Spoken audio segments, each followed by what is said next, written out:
दोस्तों, ये कहानी है एक ऐसे लड़के की जो अपनी आंटी के साथ ही फिजिकल होने की सोचता है। क्या वो उनके साथ फिजिकल हो पाएगा?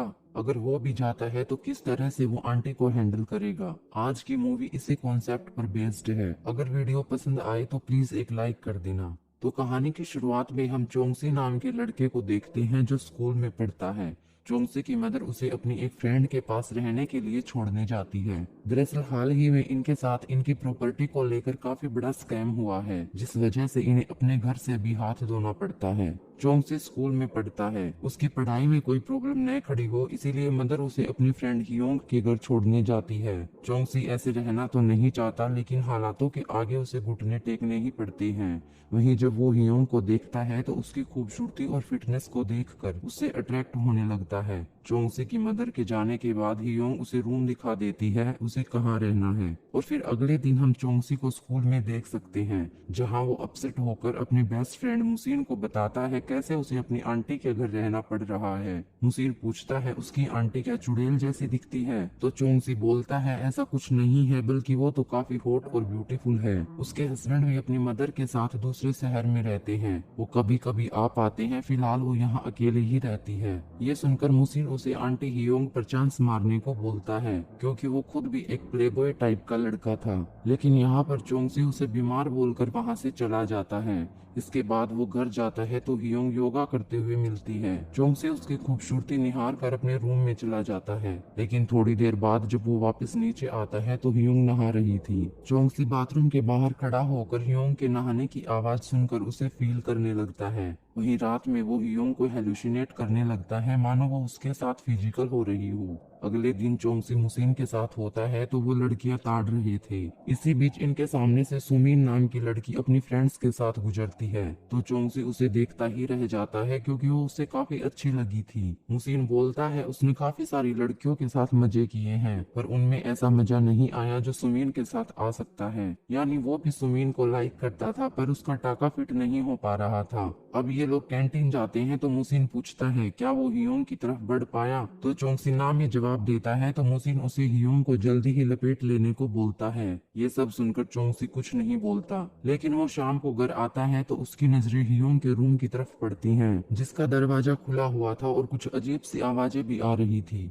चोंगसी आगे बढ़कर देखता है तो हियोंग का हस्बैंड आया हुआ था, जो उसके साथ फिजिकल होने में बिजी था। ये देखकर चोंगसी अपने रूम में जाकर छोटे जोनी को हिलाकर सो जाता है। जिसके बाद अगली सुबह होती है तो चोंगसी स्कूल जाने लगता है। तभी हियोंग भी बताती है वो भी एक फ्रेंड से मिलने जा रही है, और तभी वो एक टैक्सी लेकर निकल जाती है। चोंगसी को कुछ शक होता है तो वो यही देखने के लिए हियोंग का पीछा करने लगता है। वो उसका पीछा करते हुए एक शॉपिंग मॉल में जा पहुंचता है, जहां वो हियोंग को शॉपिंग मॉल के मैनेजर से बात करते हुए देखता है। इसी बीच हियोंग ड्रेस चेंज करने के बहाने चेंजिंग रूम में जाती है, तो तभी मैनेजर भी उसके पीछे जाकर उसका गेम बजा देता है। चोंगसी बाहर खड़ा होकर उसकी आवाजें सुनकर मन ही मन हियोंग को गालियां देने लगता है कि कितनी घटिया औरत है जो हस्बैंड के होते हुए भी किसी और के साथ अफेयर करके बैठी है। काम खत्म होने पर हियोंग बाहर खड़ी होकर टैक्सी का वेट कर रही होती है, तो तभी वो चोंगसी को मॉल से निकलते हुए देखती है। चोंगसी को देखने पर उसे शक होता है शायद उसने ये सब कांड करते हुए उसे देख लिया है। चोंगसी भी यहाँ से स्कूल चला जाता है, पर वो काफी अपसेट था।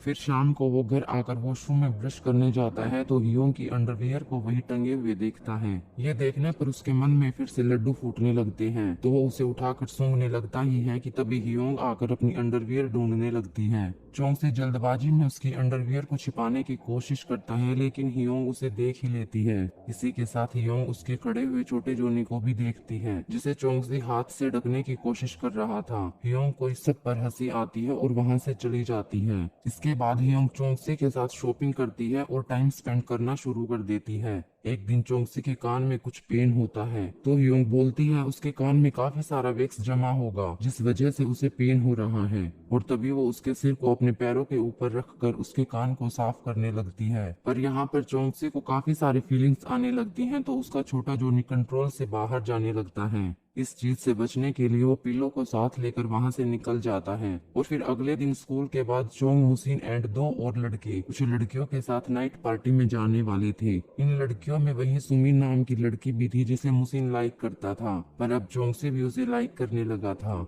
अब ये लोग एक बार में जाकर पार्टी करने लगते हैं तो मुसिन काफी ड्रंक हो जाता है, जिस वजह से चोंगसी उसे एक टैक्सी में बैठाकर उसके घर भेज देता है। चोंगसी वही रह गया था तो सुमिन पूछने लगती है वो भी अपने घर जा सकता है, उसने टैक्सी मिस क्यों की। ये सुनकर चोंगसी बोलता है अभी तक वो भी टैक्सी लेकर घर नहीं गई। चोंगसी के इस क्वेश्चन पर सुमिन बताती है उसका घर पास में ही है, वो पैदल ही जा सकती है। अब चोंगसी भी सुमिन के साथ उसे घर तक छोड़ने जाता है, पर वो उसे उसके घर के बाहर छोड़कर अपने घर चला जाता है। पर अब सुमिन भी चोंगसी को लाइक करने लगती है, उसे चोंगसी के साथ रहकर काफी अच्छा लगता है। वही चोंगसी घर पहुंचता है तो वो हियोंग के रूम से कुछ आवाजें सुनता है। दरवाजा खुला हुआ था तो देखता है हियोंग अपने मैनेजर लवर को बुलाकर फिजिकल हो रही थी। चोंगसी अपसेट होकर चला जाता है, पर हियोंग उसे नोटिस कर लेती है कि उसने सब देख लिया है। अगले दिन चोंग स्कूल जाने लगता है तो वो हियोंग से नाराज होने की वजह से ब्रेकफास्ट करके भी नहीं जाता। स्कूल पहुंचने पर सुमिन चोंगसी से मिलकर उसे टाइम निकाल कर कॉफी पर चलने को पूछती है तो चोंगसी भी हाँ कर देता है। वो यहाँ सुमिन के खुले हुए फीते भी बांध देता है, जिससे सुमिन उस पर और भी कायल हो जाती है। स्कूल खत्म होने के बाद चोंगसी घर आता है तो कुछ देर बाद वो लैपटॉप पर वीडियो देखकर छोटे जोनी को हिलाने लगता है।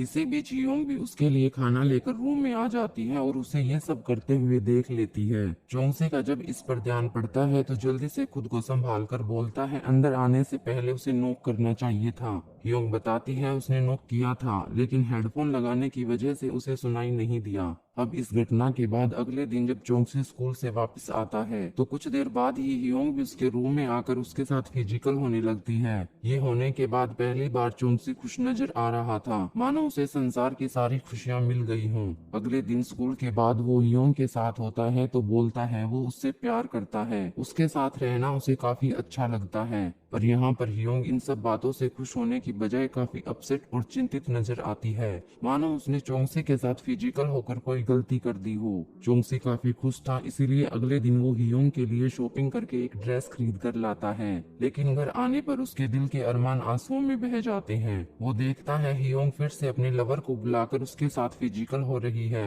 ये देखने पर वो काफी हर्ट होकर वहाँ से जाने के लिए अपना सामान पैक करने लगता है। हमेशा की तरह इस बार भी हियोंग ने उसे देख लिया था तो कुछ देर बाद वो चोंगसी को समझाने उसके रूम में जाती है। वो बोलती है वो अभी बच्चा है, उसे बड़ों की फैंटेसी और डिजायर्स के बारे में नहीं पता। चोंगसी बोलता है उसने धोखा किया है, वो उससे प्यार करता था लेकिन वो तो बाजारू औरत है जिसे सिर्फ अपने मजे की पड़ी रहती है। ये सुनकर हियोंग उसे एक चाटा मार देती है तो चोंगसी अपना सामान लेकर वहाँ से मिसुन के पास चला जाता है। वो हियोंग को बुलाकर आगे बढ़ने का डिसाइड करता है। इसके बाद स्कूल में हम चोंगसी और सुमिन को साथ देखते हैं जो अब रिलेशनशिप में आ चुके थे। और फिर एक दिन सुमिन चोंगसी के पास आने वाली होती है तो वो रूम की अच्छी तरह सफाई करता है। सुमिन के आने के बाद वो फिजिकल होते हैं। इसके बाद एंडिंग सीन में हम चोंगसी और सुमिन को साथ में बैठा हुआ देख सकते हैं। सुमिन स्कूल पूरा होने के बाद यूनिवर्सिटी एंट्रेंस एग्जाम की तैयारी करने वाली थी तो वो चोंगसी से पूछती है क्या वो भी तैयारी कर रहा है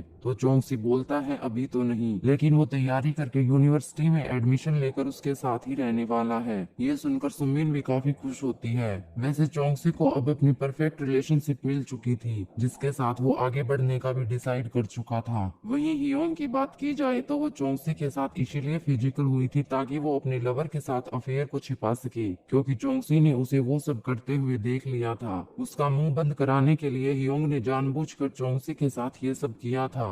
उम्मीद है ये स्टोरी आपको पसंद आई होगी। तो